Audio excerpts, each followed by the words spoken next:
প্ৰথম প্ৰতিক্ৰিয়া মই এইটোৱে দিম যে মই পূৰ্বেও কৈছোঁ, মই তাৰমানে ইয়াৰ আগতেও আপোনালোকক কৈছিলোঁ যে অসমত এইবাৰ কংগ্ৰেছ ধূলিসাৎ হ'ব বুলি মই আগতেও কৈছিলোঁ। কাৰণ আমি এতিয়া দুটা দলে ভাৰতীয় জনতা পাৰ্টি আৰু অসম গণ পৰিষদে মিত্ৰতাত আবদ্ধ হৈ আমি নিৰ্বাচনত অৱতীৰ্ণ হৈছোঁ।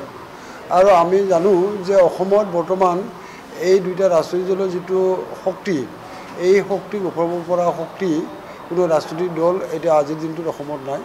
আৰু কংগ্ৰেছ দলটো আচলতে বহুধা বিভক্ত, আৰু যাৰ কাৰণে আচলতে কংগ্ৰেছ আজিৰ দিনটোত এই পঞ্চায়ত নিৰ্বাচনত তেওঁলোক ধূলিসাৎ দিছে।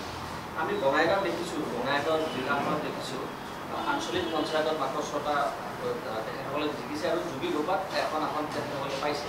বাকী তেখেতসকলক মানে আসনৰ ক্ষেত্ৰত যথেষ্ট কম। এই অৱস্থাটো বঙাইগাঁৱত কিয় হৈছে?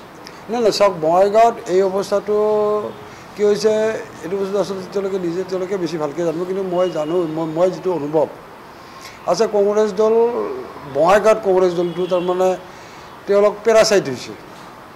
তেওঁলোকৰ নিজৰ শক্তি প্ৰদৰ্শনৰ কাৰণে তেওঁলোকে অন্য দলৰ আশ্ৰয় লৈছে, আৰু আশ্ৰয় লৈ তাৰমানে সাপে পাকে লগ লাগি তেওঁলোকে তাৰমানে এই বঙাইগাঁৱত তেওঁলোকে নিৰ্বাচন খেলিছে, আৰু যাৰ ফলত তেওঁলোকে ধূলিসাৎ হোৱাৰ পথত তেওঁলোকে নিজে আগবাঢ়ি গৈছে। আৰু তেওঁলোকে মই ভাবিম যে তেওঁলোকে তাৰমানে ইয়াত বঙাইগাঁৱত পূৰ্বৰ তুলনাত আজিৰ দিনটোত যিটো অৱস্থাত তেওঁলোকে অৱস্থান কৰিছে, অহা বিধানসভা নিৰ্বাচনত আৰু তেওঁলোকৰ সংগঠন, তেওঁলোকৰ শক্তি তললৈ যাব।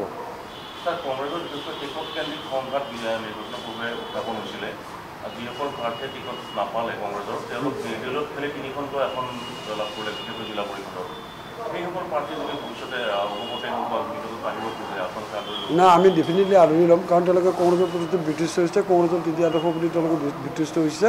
তেওঁলোকে যদি আমাৰ দললৈকে আগবাঢ়ি আহে, আমি ডেফিনেটলি তেওঁলোকক আঁকোৱালি ল'ম।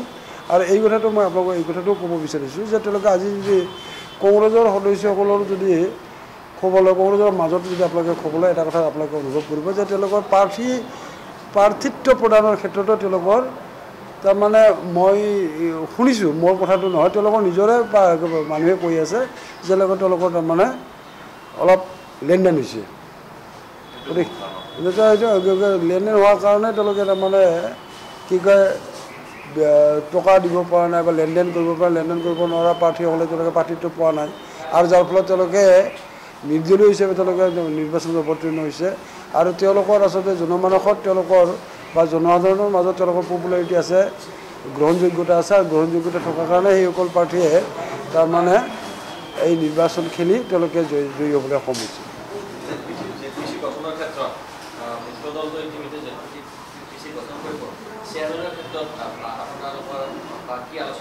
নাই, এতিয়ালৈকে এইবিলাক আমি আচলতে কি কয় ZPC কোনে গঠন কৰিব, কোনে কোৱাৰ চেয়াৰমেন হ'ব, এই বিষয়বিলাক আমাৰ আলোচনা নাই। পৰৱৰ্তী পৰ্যায়ত নিশ্চয় আমি আলোচনা কৰিবলৈ ল'ম। নাই, এইটো সামগ্ৰিকভাৱে অসমক লৈহে আলোচনা হ'ব। কাৰণ ইয়াত ধৰি লওক আঞ্চলিক পঞ্চায়ত আছে, জিলা পৰিষদ আছে।